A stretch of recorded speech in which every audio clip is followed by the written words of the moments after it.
ইবাদতের দ্বিতীয় বৃহত্তর মৌসুম হল জিলহজের প্রথম 10টি দিন। আকারে আয়তনে ইবাদতের সবচেয়ে বড় মৌসুম হলো রমজান মাস, 30 দিন ব্যাপী যে মৌসুম। সে মৌসুম সম্পর্কে আমরা সবাই কম জানি বেশি জানি। যে মানুষ ইসলামকে খুব বেশি গায়ে মাখতে চান না, তিনিও রমজান মাসে একটু হলেও ইবাদত করার চেষ্টা করেন। কথিত আছে শয়তানও টুপি পরে, অর্থাৎ খারাপ মানুষটাও রমজান মাস আসলে একটু হলেও ভালো কাজ করার চেষ্টা করে, কারণ আমরা জানি রমজান ইবাদতের মাস। কিন্তু খুবই আফসোসের বিষয় হলো যে আমাদের এই দেশের মানুষ, বিশেষ করে সাবকন্টিনেন্টের মানুষ, আমরা জিলহজের প্রথম দশকের তাৎপর্য এবং গুরুত্ব সম্পর্কে জানি না বললেই চলে। এই কথাগুলো বারবার বলা দরকার। আমি আপনাদেরকে উদাত্ত আহ্বান জানাতে চাই, আপনারা এই কথাগুলোর ফেরিওয়ালা হয়ে যাবেন, এই কথাগুলো অন্যের কাছে পৌঁছে দিবেন। জিলহজের প্রথম দশক ইবাদতের যে অন্যতম বড় একটি মৌসুম এবং সুবর্ণ একটি সময়, মহামূল্যবান দামি একটা সময়, সেটা মানুষকে জানাতে হবে। এটার পর্যালোচনা, এটার চর্চা, এটার প্রচার, এটার প্রসার বাড়াতে হবে। আমরা অনেকেই জিলহজের প্রথম দশকের এই গুরুত্বপূর্ণ ইবাদতের সময়টাকে হেলায় নষ্ট করে ফেলি, হেলায় হারিয়ে ফেলি। আল্লাহ তাআলা আমাদের সবাইকে এই বছরের জিলহজের প্রথম দশককে সর্বোত্তম সুন্দর ব্যবহার করার তৌফিক দান করুন। মোহতারাম হাজরিন, কোরআনে আল্লাহ রাব্বুল আলামিন তার কিছু সৃষ্টির নামে শপথ করেছেন। আল্লাহ তাআলা কখনো চন্দ্রের শপথ, কখনো সূর্যের শপথ, কখনো সকালের শপথ, কখনো যুগের শপথ, বিভিন্ন সৃষ্টির শপথ আল্লাহ তাআলা কোরআনে করেছেন। আল্লাহ তাআলা তো শপথ করার দরকার নেই। শপথ মানুষ তখন করে যখন কোনো এমন কথা সে বলতে চায় যেই কথাটা অন্যদের কাছে অবিশ্বাস্য হতে পারে, তখন সেটার বিশ্বাসযোগ্যতা সৃষ্টি করবার জন্য মানুষকে কি করতে হয়? শপথ করতে হয়। তো আল্লাহ সুবহানাহু ওয়া তাআলার কোনো কথা, সেটার বিশ্বাসযোগ্যতা নিয়ে চুল পরিমাণ কোনো প্রশ্ন ওঠার সুযোগ আছে? তাহলে তিনি কেন শপথ করলেন? শপথ তো আমি আপনি করবো, যে আমার কথাটা আপনি বিশ্বাস করেন না করেন, এই জন্য আমি শপথ করে আপনাকে বিশ্বাস করাবো। আল্লাহর কথা তো বিশ্বাস করা না করার কোনো অপশন তার কথাতে তো নাই। তাহলে তিনি কেন শপথ করলেন? তিনি শপথ করেছেন যেই কথাটা তিনি বলতে চাচ্ছেন, এই কথাটা তিনি না বলে যদি আমরা বলতাম তাহলে শপথ করে বলা লাগতো। এরকম সিরিয়াস বিষয়, এরকম গুরুত্বপূর্ণ বিষয়, সেই কথাটা বোঝাবার জন্য আল্লাহ তাআলা শপথ করে। জাস্ট এই বার্তা দেওয়ার জন্য যে বান্দা, আমি যে শপথ করছি, শপথ করার পর যে কথাটা বলবো তোমাদের সবার পূর্ণ মনোযোগ দাও, দিয়ে তোমরা শোনার চেষ্টা করো যে আমি শপথ করে কি বলছি। আল্লাহ সুবহানাহু ওয়া তাআলা শপথ করেছেন কেন? এই কথা বোঝাবার জন্য যে বান্দা, আমি শপথ করে যেই কথাটা বলতে যাচ্ছি, এই কথাটা তোমরা কেউ বললে কিন্তু শপথ করে বলা লাগতো, এত বড় ব্যাপার। অতএব তোমরা বোঝার চেষ্টা করো যে শপথ করে বলা জিনিসটা আর সাধারণ বলা জিনিস একরকম না, এটার গুরুত্ব অনেক বেশি। এই গুরুত্ব বোঝাবার জন্য আল্লাহ শপথ করেন, বিশ্বাসযোগ্যতা সৃষ্টি করবার জন্য আল্লাহ তাআলা শপথ করেন না, কারণ আল্লাহ তাআলা বিশ্বাসযোগ্যতা সৃষ্টি করার দরকার নাই। এখন আল্লাহ তাআলা যে সৃষ্টিগুলোর নামে শপথ করেন, সেটার বৈশিষ্ট্যটা কি, সেটার তাৎপর্যটা কি? সেটার তাৎপর্য হলো, আল্লাহ কোন সৃষ্টির নামে শপথ করা মানে হলো এই সৃষ্টিটা মহৎ, বিশাল, এটা অনেক বড়, এটা বোঝান আল্লাহ তাআলা। যেমন আল্লাহ রাব্বুল আলামিন ফজরের শপথ করেছেন, ওয়াল ফজর, এবং ফজরের শপথ, তার মানে অন্য নামাজের চাইতে এই নামাজের আলাদা তাৎপর্য আছে, এই জন্য আল্লাহ এটার নামে শপথ করেছেন। আল্লাহ সুবহানাহু ওয়া তাআলা শপথ করেছেন ওয়াস-সুবহ, সকালের শপথ, ভোরের শপথ, প্রভাতের শপথ। এর মানে অন্য সব সময়ের চাইতে এই প্রভাতের সময়টার একটা আলাদা তাৎপর্য আল্লাহর কাছে আছে। তো আল্লাহ তাআলা এরকম একটা শপথ করেছেন, ওয়াল ফাজরি ওয়া লায়ালিন আশর, ফজরের শপথ এবং 10টি রাতের শপথ। সূরা ফজর আয়াত নম্বর 2। এখানে আল্লাহ রাব্বুল আলামিন 10টি রাতের শপথ যে করেছেন, এটা কোন রাত? আমরা তো ফজিলতপূর্ণ রাত হিসাবে রমজানের শেষ দশকের রাতগুলোকে জানি, তাই না? ওইগুলো ছাড়াও আল্লাহ রাব্বুল আলামিন এই আয়াতে যে শপথ করেছেন, সেটা কিন্তু সেই দশক নয়। এই আয়াতের তাফসীর সম্পর্কে গোটা পৃথিবীতে আল্লাহর কালাম, আল্লাহর নবীর পরে সবচেয়ে বেশি বুঝছেন কে? আল্লাহ নবী সাল্লাল্লাহু আলাইহি সাল্লামের পরে কোরআনের ব্যাখ্যা সবচেয়ে ভালো বুঝতেন কে? আব্দুল্লাহ ইবনে আব্বাস রাদিয়াল্লাহু তাআলা আনহু। কেন ভালো বুঝতেন? কারণ নবী করিম সাল্লাল্লাহু আলাইহি সাল্লাম নিজে তার জন্য দোয়া করছেন, আল্লাহুম্মা আল্লিমহুল কিতাব, আল্লিমহু তাওয়িল, আল্লাহ এই ছেলেটাকে আপনি কোরআনের ব্যাখ্যার জ্ঞান দিয়ে দেন। আল্লাহ এমন দেওয়া দিয়েছেন যে ওনার ব্যাখ্যা ছাড়া কোরআন বোঝা এটা খুব টাফ। তো তিনি আব্দুল্লাহ ইবনে আব্বাস রাদিয়াল্লাহু তাআলা আনহু, তাফসীর ইবনে কাসিরে এসেছে, তিনি ওয়ালায়ালিন আশ এর ব্যাখ্যায় বলেছেন যে 10টি রাতের শপথ আল্লাহ এখানে করে বোঝাতে চেয়েছেন জিলহজের প্রথম 10টি রাতকে। সেটা শুরু হচ্ছে সামনের এই সোমবার কিংবা মঙ্গলবার থেকে। এই 10টি রাতের শপথ আল্লাহ রাব্বুল আলামিন করেছেন। তাহলে আমরা কি বার্তা পেলাম? যে এই 10টি রাতের তাৎপর্য আল্লাহর কাছে এত বেশি যে আল্লাহর হাজার হাজার লক্ষ লক্ষ সৃষ্টির মধ্যে এই 10টি রাতের নামে শপথ করার মানে হলো এটা অন্য যে কোনো সৃষ্টি বা যে কোনো সময়ের চাইতে অনেক বেশি গুরুত্বপূর্ণ। তাহলে একটা মর্যাদা আমরা বুঝতে পারলাম। আমরা কি সেই মর্যাদাটা দেই রমজানের এই জিলহজের প্রথম 10 দিনকে? জিলহজের প্রথম 10 দিন আসলে আমরা সাধারণত এটাকে 2টা কাজের সময় বা মৌসুম মনে করি। এক, কোরবানি, আরেকটা হলো হজ। জিলহজ মাস এর চাঁদ দেখা গেছে, সাথে সাথে পত্রিকাগুলোর নিউজ হয় কি, গতকাল বাংলাদেশে আকাশে চাঁদ দেখা গেছে, জাতীয় চাঁদ দেখা কমিটির বৈঠকে এই ঘোষণা বা সিদ্ধান্ত গৃহীত হয়েছে, অতএব আগামী অমুক তারিখ পবিত্র ঈদুল আজহা, গোসল খাইতে পারবেন আপনারা অমুক তারিখে, সুসংবাদ গ্রহণ করেন। এ হলো নিউজের সামারি, তাই না? অথচ নিউজ হওয়া দরকার ছিল কি, জিলহজের চাঁদ দেখা গেছে গতকাল, এর মধ্য দিয়ে মুসলমানদের জন্য ইবাদতের একটা মৌসুম শুরু হলো। বহুবিধ আমল করে মুসলমানরা এই দশককে উদযাপন করেন, পালন করেন এবং এই দশককে অর্থবহ করে তোলার চেষ্টা করেন। এ হলো আমাদের সমাজের বাস্তবতা, উঠে আসবে, তাই না? এখন জিলহজের চাঁদ উঠলে আমাদের মাথায় আসে, আমাদের স্মৃতিতে আসে গরুর ছবি আর ছাগলের ছবি, ঠিক না? ঠিক বলেন। কোরআনের পাতা, তসবির দানা, জায়নামাজ, দোয়া, চোখের পানি, এই স্মৃতিগুলো কি আমাদের মাথায় ভাসে? তার মানে কি আমরা সঠিক জায়গায় আছি?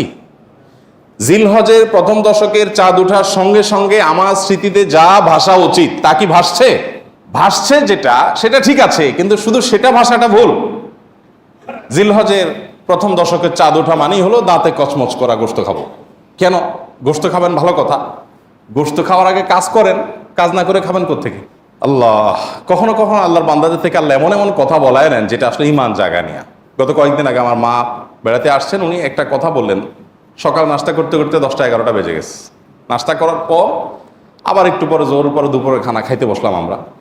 তো আম্মা হঠাৎ করে বললেন যে, বাবা, নাস্তা খাওয়ার পর থেকে দুপুরে খাইতে বসলাম, একটু আগে নাস্তা খেলাম, এখন আবার ভাত খাইতে বসলাম, এর মধ্যে কি এমন কাজ করছি যে আমি আবার ভাত খাওয়ার উপযুক্ত হয়েছি? নাস্তা খাইছি কেন? শরীরে এনার্জি তৈরি করছি, এই জন্যই তো। এই এনার্জি দিয়ে আল্লাহর কি ইবাদত করছি যে আল্লাহর আরেকটা নামে তখন খাইতে বসছি? কোন মুখে? আগে যেটা খেয়েছি সেটার একটা হক তো আদায় করবো, কিছু ভালো কাজ তো করবো, তারপরে না আবার এনার্জির জন্য আমি খাওয়া দাওয়া করব। আগেরটা করছি, করে এখন আবারটা খেতে বসছি, মাঝখানে আমার অ্যাচিভমেন্টটা কি, অর্জনটা কি? আমি চিন্তা করলাম যে কত বড় কথা। অথচ এটাই বাস্তবতা যে আমি কোরবানির গোশত খাবো, দাঁত কসমস করছি, ভালো কথা, তার জন্য আমি কি অ্যাচিভমেন্ট করেছি, আমার অর্জনটা কি? যে আমি আল্লাহর দেওয়া নেয়ামত, আল্লাহ তো কোরবানির গোশতটা আমাদেরকে খেতে দিয়েছেন, এটা হলো হাদিয়া, এটা হলো আল্লাহর তরফ থেকে আমাদের জন্য কি, কিভাবে হাদিয়া? দুনিয়াতে এমন কোন দান আছে যে দানকারী নিজে আবার খায়? আছে কোনো দান? আপনি মসজিদে টাকা দিছেন, এখন এই টাকার মালিক কে? কে মালিক? না মসজিদ কমিটি? মসজিদ কমিটি মালিক? তো মালিক হলে তো মসজিদ কমিটি বাইরে নিয়ে যেতে পারতো। মালিক কে? আল্লাহ। আমরা মসজিদে টাকা দেওয়ার মানে হলো আল্লাহ আপনাকে খুশি করার জন্য দিলাম, আপনাকে তো ডাইরেক্ট দেওয়ার সুযোগ নাই, আপনার ঘরে আমি দিলাম, এটা আপনাকে দিলাম, বিনিময়ে আবার আপনার কাছ থেকে নেব, তাহলে আল্লাহর সাথে গিভ এন্ড টেক হচ্ছে, তাই না? মসজিদ কমিটি শুধুমাত্র সেটার আল্লাহর প্রতিনিধি হিসাবে সেটা ইউটিলাইজ করেন, কিন্তু মালিক কে? এই জন্য কোনো লোক যদি মসজিদে দান করে, মাদ্রাসায় দান করে, কোনো গরিবকে দান করে আবার দানের কোনো ধাপ দেখায়, তাহলে তার দান আল্লাহ গ্রহণ করেন না। কেন গ্রহণ করেন না?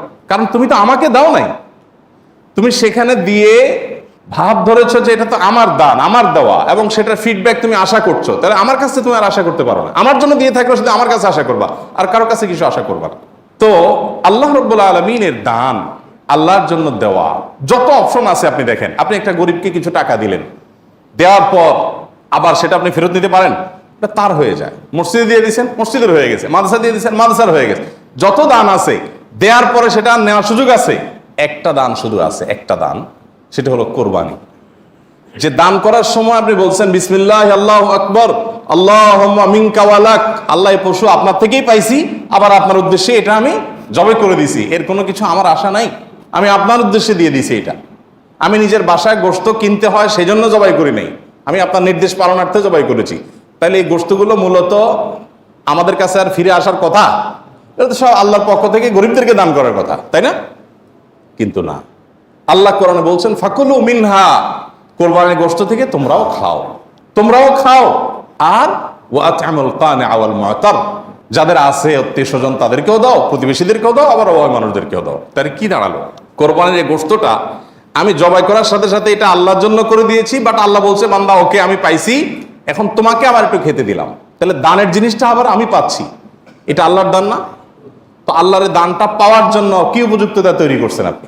আমাদের এই প্রশ্ন বিবেকে জাগা উচিত যে আমি কি উপযুক্ত তৈরি করেছি। এই জিলহজের প্রথম 10টি দিন ইবাদত বন্দিগি করার মাধ্যমে আল্লাহর সেই উপঢৌকন পাওয়ার উপযুক্ততা আমার মধ্যে তৈরি হবে। আমি শুধুমাত্র পানি সেচার সময় নয়, মাছ ধরার সময় হাজির হয়ে গেলাম, 10 দিন ইবাদত বন্দিগির খবর নাই, ঈদের সময় দাঁত কসকস করে গোশত খাইতে বসে গেলাম, এটা তো হতে পারে না। দেখেন, ইসলামের সৌন্দর্যের একটা দিক হলো এটি যে আপনি রমাদান জুড়ে ইবাদত করবেন, সারা রমাদান জুড়ে পরিশ্রম করবেন, এরপর আল্লাহ তাআলা বলবেন বান্দা জান্নাতের আনন্দ তো পরে, নগদ তোমাকে একটা ঈদ দিলাম, আনন্দ করো। বলেন ঈদের আনন্দের যে নির্মলতা, ঈদের আনন্দের যে আপনার অনুভূতি, এই অনুভবটা অন্য কোনো আনন্দে পাওয়া যায়? পাওয়া যায়। মানুষ ঈদের বিকল্প দাঁড় করানোর জন্য বহু চেষ্টা করে, অমুক দিবস তমুক দিবস, হান তান, কিন্তু কোনোটাতেই আসলে ঈদের জায়গাটা কখনো পূরণ করা যায় সম্ভব। আল্লাহ তাআলা নিজে বান্দাকে অলৌকিক এক আনন্দ দেন, লৌকিক কোনো আনন্দ না। এখানে এই আনন্দটা ভেতর থেকে আসে, গরিব ধনী সবার মধ্যে আসে। তো এটা যে দিচ্ছেন আল্লাহ তাআলা, তার জন্য আগে একটা ইবাদতের মৌসুম রেখেছেন। রমাদানের 30 দিনের মৌসুম, আর এই ঈদুল আজহাতে 10 দিনের মৌসুম। এই পুরো সময় ইবাদত বন্দী করবেন, এরপর আপনি ঈদ উদযাপন করার জন্য নিজেকে উপযুক্ত হিসাবে আশা করতে পারেন। আল্লাহ আমাদেরকে তৌফিক দান করুন। নবী করিম সাল্লাল্লাহু আলাইহি সাল্লাম বলেছেন মা মিন আইয়ামিন আল আমালুস সালিহু ফীহিন্না আহাব্বু ইলাল্লাহ মিন হাযিহিল আইয়াম। জিলহজের এই 10টা দিনের ইবাদত করলে আল্লাহ তাআলার কাছে এটা যত প্রিয় হয়, অন্য কোন সময় ইবাদতে আল্লাহ তাআলার কাছে এত প্রিয় না। অনেক উলামা ইকরামের ব্যাখ্যা বলেছেন যে রমজানের শেষ দশক তো অনেক বেশি মর্যাদাবান, তো বলেছেন যে রমজানের শেষ দশকের রাতগুলো মর্যাদাবান, আর এই দশকের দিনগুলো বেশি মর্যাদাবান, আর অল ওভার রাত দিন দুইটারই মর্যাদা আছে এই মৌসুমের কারণে। আচ্ছা, এখন আল্লাহর কাছে এই দশকের ইবাদত অন্য দশকের বা অন্য যে কোনো সময়ের ইবাদতের সাথে বেশি গুরুত্বপূর্ণ। আল্লাহ বেশি খুশি হন এই সময় ইবাদত করলে বান্দা। সাহাবীরা জিজ্ঞাসা করলেন ওয়ালাল জিহাদু ফি সাবিলিল্লাহ, হে আল্লাহ রাসূল, অন্য সময় কেউ আল্লাহর রাহে জিহাদ করলো, জিহাদ করলো মানে জীবন দান করার জন্য প্রস্তুতি নিল, সে ওইটা আল্লাহকে সমর্পণ করে দিল গোটা জীবনটাই, তার মর্যাদাও কি এই সময় ইবাদতের চাইতে বেশি না? তখন নবী সাল্লাল্লাহু আলাইহি ওয়াসাল্লাম বললেন না, ওয়ালাল জিহাদু ফি সাবিলিল্লাহ, অন্য সময় জিহাদ করলেও এই সময় ইবাদতের সমান হয় না। তবে যদি অন্য সময় কেউ জিহাদে যে তার জীবন তার সম্পদ যা নিয়ে গেছে সব বিলীন করে উৎসর্গ করে দেয় আল্লাহকে খুশি করার জন্য, তার মর্যাদা সবকিছুর ঊর্ধ্বে, সেই মুজাহিদের কথা ভিন্ন। বাকি সাধারণ জিহাদের চাইতেও এই দশকের ইবাদতের মর্যাদা আল্লাহর কাছে অনেক বেশি। ভাইরা আমার, আমি খুব আকুতি করি সব জায়গায় সব সময় যে এই দশকের ইবাদত আমরা সাবকন্টিনেন্টের মানুষ আমরা জানি না। আমাদের মানুষকে জানাতে হবে, জানাবার জন্য কিছু কাজ করতে হবে। সাহাবীদের কেউ কেউ এই দশক শুরু হলে এই দশকের 10টা স্পেশাল আমল আছে, এই আমলগুলো করবার জন্য কেউ কেউ বাজারে চলে যেতেন, উদ্দেশ্য অন্যদেরকে জানানো। তো সেই দশকের আমলগুলো আমরা করবো তো ইনশাআল্লাহ। আমি সংক্ষেপে বলছি আমলগুলো কি কি। নাম্বার 1, আল্লাহকে বেশি বেশি স্মরণ করা, জিকির করা।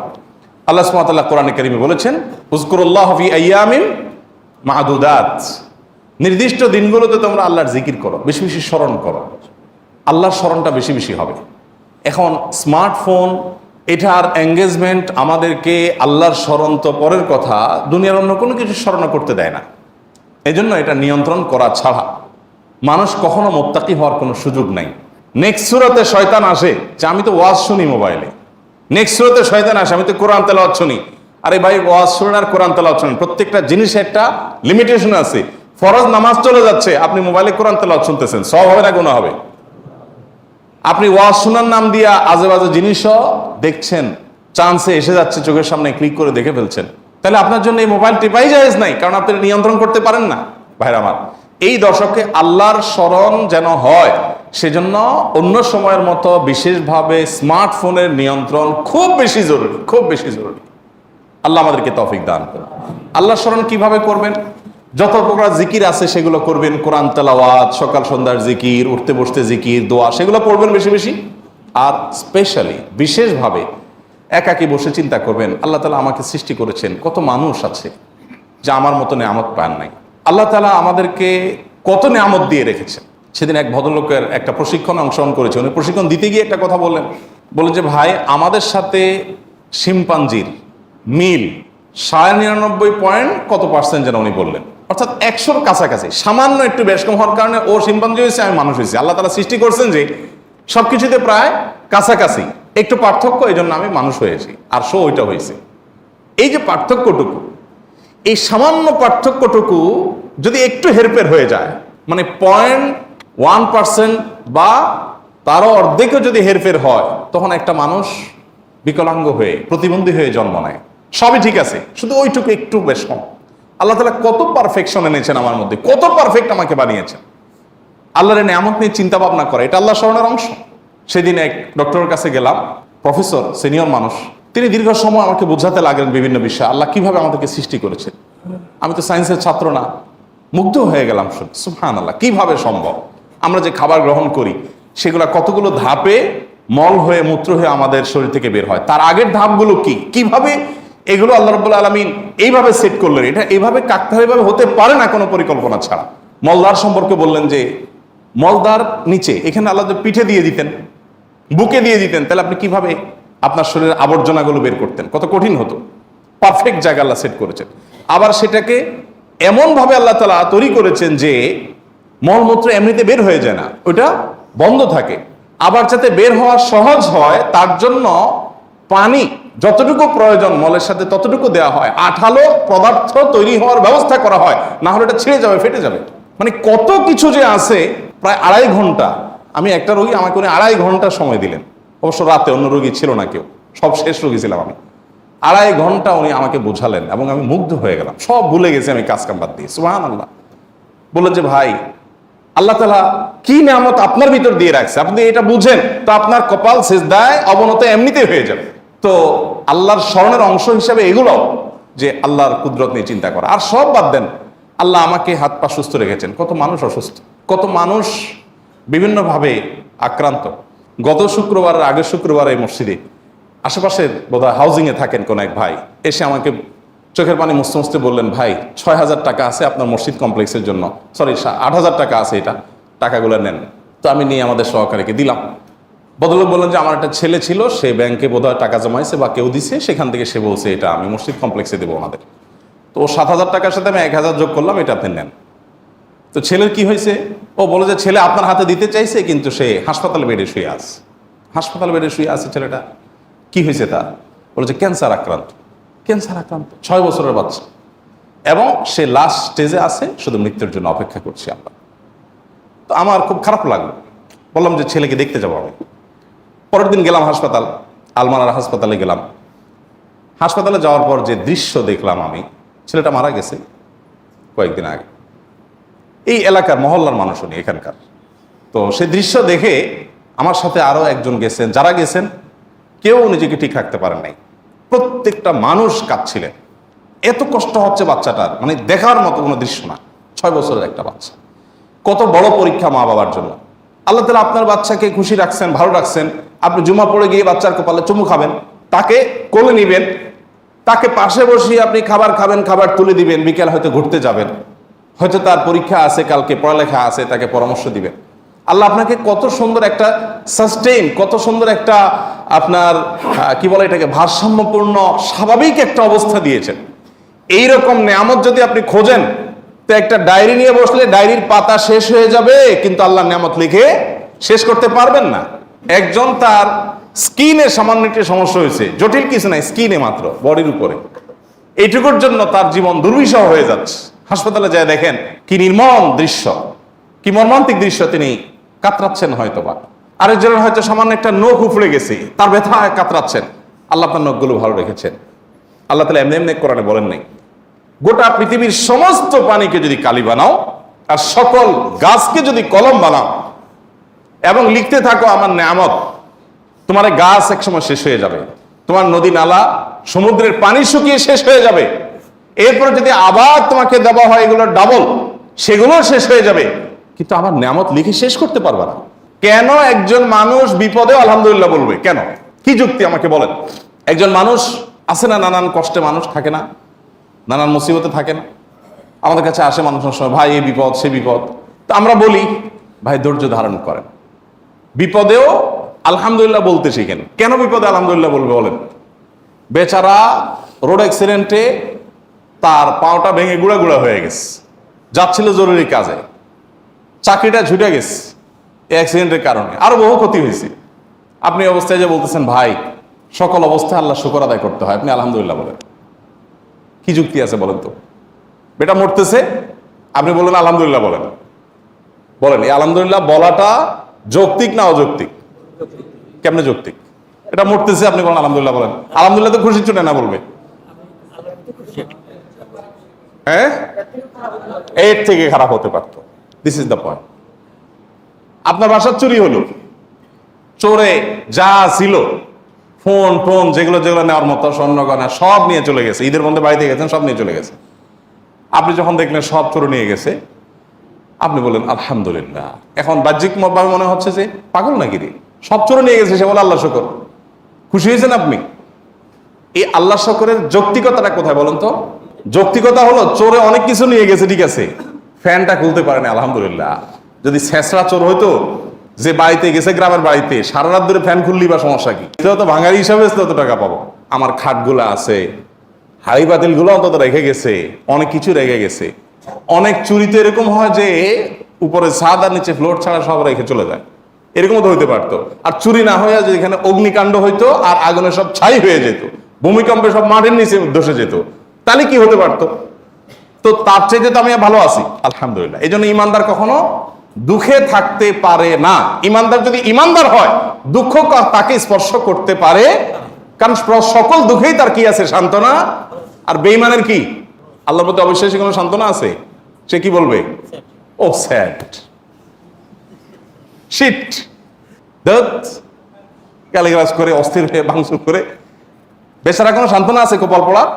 আল্লাহ এই জন্য কোরআনে বলেছেন যালিকা বিআন্নাল্লাহা মাওলাল্লাযীনা আমানু, এটাই কারণ যে ইমানদারদের এক অভিভাবক আছেন মহান আল্লাহ, তার সব রাস্তা বন্ধ হয়ে গেছে, সে জানে আসল রাস্তা এখনো ওপেন আছে, তাকে কেউ হারাতে পারে না, শেষ মুহূর্ত পর্যন্ত সে আল্লাহর কাছে সাহায্য চায়। অতএব এই দশকে যে আল্লাহর জিকির করবেন, এই জিকিরের অংশ হিসাবে আল্লাহর এই নিয়ামতগুলো চিন্তা করবেন, মুখে জিকির করবেন। এক। দ্বিতীয় আমল হলো সাধারণ নেক আমলগুলো বেশি বেশি করবেন। সাধারণ নেক আমল যেমন কোরআন তেলাওয়াত করা, দান সাদাকা করা, নফল রোজা রাখা, তাসবিহ তিলাওয়াত করা, ভালো কথা বলা, সৎ কাজের আদেশ দেওয়া, অসৎ কাজ থেকে বাধা প্রদান করা, এই রুটিন ভালো কাজগুলো, নরমাল ভালো কাজগুলো পরিমাণে বেশি বেশি বেশি বেশি করতে থাকে। 3 নম্বর আমল হলো গুনাহের কাজ এই 10 দিন অন্তত অন্য সময়ের চাইতে একটু হলেও কমাবার চেষ্টা করবেন, গুনাহের লাগামটা ধরার চেষ্টা করবেন। কারণ এই দশক মর্যাদার দশক, এই দশক আমলের দশক। অতএব এই টাইমে গুনাহ করলে অন্য টাইমে গুনাহের চাইতে বেশি ভয়াবহ হবে, এটা কমাবেন। 4 নম্বর আমল হলো যাদের হজের সামর্থ্য আছে তারা হজ করবেন। 5 নম্বর আমল হলো যাদের কোরবানি করার সামর্থ্য আছে তারা কোরবানি করবেন। 6 নম্বর আমল হলো যারা কোরবানি করার নিয়ত করেছেন জিলহজের চাঁদ ওঠার আগে আগে চুল, নখ, গোপ, অবাঞ্ছিত লোম ইত্যাদি কেটে ফ্রেশ হয়ে এই 10 দিন আর সেগুলো কাটবেন না, এটা করবেন হলো কোরবানির পরে। তাহলে জিলহজের চাঁদ ওঠার সম্ভাবনা সোমবার সন্ধ্যায়, সোমবার দিনের বেলার মধ্যে এগুলো সব ফ্রেশ করে আপনি অপেক্ষা করবেন কিসের জন্য? কোরবানির জন্য। এই 10 দিন পর্যন্ত আর নখ কাটবেন না, চুল গোপ কোনো কিছু কাটবেন না। এটা কোরবানি যিনি করবেন তিনি করবেন। যদিও কোনো কোনো বর্ণনার আলোকে বোঝা যায় যারা কোরবানি করবেন না তারাও যদি এটা করেন তাদেরকে আল্লাহ তাআলা আজর দান করবেন। 7 নম্বর আমল হলো তাকবীর, তাহমিদ, তাহলিল বেশি বেশি পড়া। ফাকফিরু ফিহিন্না মিনাত তাকবীরি ওয়াত তাহমিদি ওয়াত তাহলিল। নবী সাল্লাল্লাহু আলাইহি ওয়াসাল্লাম বলেছেন এই দশক যখন শুরু হবে তখন তোমরা বেশি বেশি তাকবীর বলবে, মানে আল্লাহু আকবার বলবে, বেশি বেশি তাহলিল বলবে, বেশি বেশি তাহমিদ বলবে, লা ইলাহা ইল্লাল্লাহ বলবে, আলহামদুলিল্লাহ বলবে। এই জন্য এই 10 দিন পুরো সময় জুড়ে এটা করবেন। ওই যে বলছিলাম শুরুতে সাহাবী কথা, একজন সাহাবী এই দশক শুরু হলে বাজারে যেতেন শুধু কি জন্য? এই আমলটা করার জন্য। বাজারে যেয়ে সবাই বাজারে কেনাকাটায় ব্যস্ত, উনি যে উচ্চস্বরে বলতেন আল্লাহু আকবার, আল্লাহু আকবার, লা ইলাহা ইল্লাল্লাহ, আল্লাহু আকবার, আল্লাহু আকবার, ওয়ালিল্লাহিল হামদ। এর উনি বাজারে গিয়ে বলতেন। উদ্দেশ্য কি? অন্যদের যাতে স্মরণ। এখন আপনি ভূমিপল্লীতে কয়েকটা দোকান আছে অথবা চিটাগাঙ্গে বাজার আছে, আপনি বাজারে যায়া সবাই কেনাকাটায় খুব সিরিয়াস মুডে আছে, আপনি যাই যদি সেখানে জোরে জোরে বলেন আল্লাহু আকবার, আল্লাহু আকবার, লা ইলাহা ইল্লাল্লাহ, আল্লাহু আকবার, আল্লাহু আকবার, ওয়ালিল্লাহিল হামদ, কি হবে দৃশ্যটা বলেন তো? এটা আপনি যদি বলেন সবার মধ্যে, অনেক লোক বাজারে মাঝবাজারে জমজমাট, আপনি যাই জোরে জোরে এটা বললেন, কি করবে সবাই? সবাই থাকায় বলবে ব্যাপার কি, সমস্যা আছে নি, কোনো অসুস্থতা আছে কিনা বেচারা, এটা না বলবে। ওই যে সবাই যে অসুস্থ, সবার যে ইমানের রোগ, তাকওয়ার রোগ, এই জন্য সুস্থ মানুষকে কি মনে হয়? অসুস্থ মনে হয়, কারণ এটা তো দেখতে অভ্যস্ত না সে। আমি এই জন্য বলি ভাই, এই সুন্নতটা ওই সাহাবীর সুন্নাত জিন্দার নিয়তে একটু দোকানে যায়, যা সবাই চা খাচ্ছে একটু একটু চিৎকার করে বলার দরকার, একটু জোরে বলেন যাতে তারা শুনে। যদি দেখেন যে তারা অন্যভাবে তাকাচ্ছে, বুঝতেছে না, পিঠে হাত দিয়ে সুন্দর করে একটা মুচকি হাসি দিয়ে বলেন ভাই এই দর্শকে বেশি বেশি তাকবীর পড়তে হয়, তো এই জন্য আমি একটু জোরে বললাম যাতে আপনার স্মরণ হয়। দেখবেন সেখান থেকে অনেকের বিবেক খুলে গেছে, উনি পড়বে ইনশাআল্লাহ। চেষ্টা করা যাবে তো ইনশাআল্লাহ। তাহলে তাকবীর তাহমিদ তাহলিল জোরে পড়বেন। আমি প্রতি বছর আপনাদেরকে এই কথা শুনাই, এবছরও বলি। সেটা হলো মিডল ইস্টের বিভিন্ন দেশে দেখা যায়, বিশেষ করে সৌদি আরবে, সামাজিক সৌন্দর্য। বিভিন্ন গলিতে যখন ঢুকবেন জিলহজের এই 10 দিন, আপনি দেখবেন তাদের গেইটের ওখানে ছোট্ট একটা ওই যে ব্লুটুথ ডিভাইস লাগানো আছে, এখানে সারাক্ষণ তাকবীর সুমধুর কণ্ঠে চলছে, আল্লাহু আকবার, আল্লাহু আকবার, লা ইলাহা ইল্লাল্লাহ, আল্লাহু আকবার, আল্লাহু আকবার, লিল্লাহিল হামদ। অথবা অন্য তাকবীর চলছে, আল্লাহু আকবার কাবীরা ওয়ালহামদুলিল্লাহি কাসীরা ওয়া সুবহানাল্লাহি ওয়া বিহামদিহি বুকরাতাও ওয়া আসীলা। সব জায়গায় দোকানে যাবেন, মার্কেটে যাবেন, এখন আস্তে আস্তে সৌদি আরব থেকে এগুলো হারিয়ে যাচ্ছে, দুঃখজনক, কিন্তু ছিল এগুলো। এবং এখন অনেক জায়গায় আছে যে দোকানদার ওই মৃদু কণ্ঠে এটা চালায় রাখছেন। আর আমাদের ঈদুল আজহা আসছে, এখন জাগানাকা গানের চোটে আপনি হাঁটতে পারবেন না কোথাও। গরুর বাজার, ছাগলের হাট, গান চলে। এখানে আমি যখন ভূমিপল্লী ছিলাম, এইখানে যে বাজার হয়, আমি যাই থামাইছি 2 দিন, যাই সেখানে কমিটির লোকদেরকে ধরলাম, ভাই ঈদুল আজহা একটা ধর্মীয় দিবস, কাজটা ধর্মীয়, আর সেখানে আপনি জাগানাকা গান লাগায়া গরু বেচতেছেন, ছাগল বেচতেছেন। আল্লাহ তো বিবেক দিছে অন্তত, এখানে অন্য কিছু লাগান, এটা কি রে ভাই? আর আপনার গানের অত্যাচারে আশপাশে মানুষ ঘুমাইতে পারে না, থাকতে পারে না, এ কি মানুষ? এ কোনো মনুষ্যত্ব তো থাকার কথা না। 2 বার আমি গেছি শরীরে, এবং যা তাদেরকে অনুরোধ করে হাতে পায়ে ধরে বুঝায় থামাইছি। সারা বাংলাদেশে এই চিত্র, আপনি কয় জায়গায় যাবেন যে জাকানাকা গান চলছে, চলার কথা তাকবীর তাহমিদ তাহলিল। তো আমরা চেষ্টা করবো তো ইনশাআল্লাহ তাকবীর তাহমিদ তাহলিল করার, বাচ্চাদেরকে শিখিয়ে দিব। আর আরাফাতের দিন সকাল থেকে, জিলহজের 9 তারিখ ফজর থেকে নিয়ে 13 তারিখ আসর পর্যন্ত প্রত্যেক নামাজের পরে একবার করে তাকবীর তাশরিকটা বিশেষভাবে পড়তে হবে, নারী পুরুষ সবাই। আর 9 নম্বর আমল হলো আরাফাত দিন রোজা রাখবেন। আরাফাত দিন রোজা রাখলে কি লাভ হবে?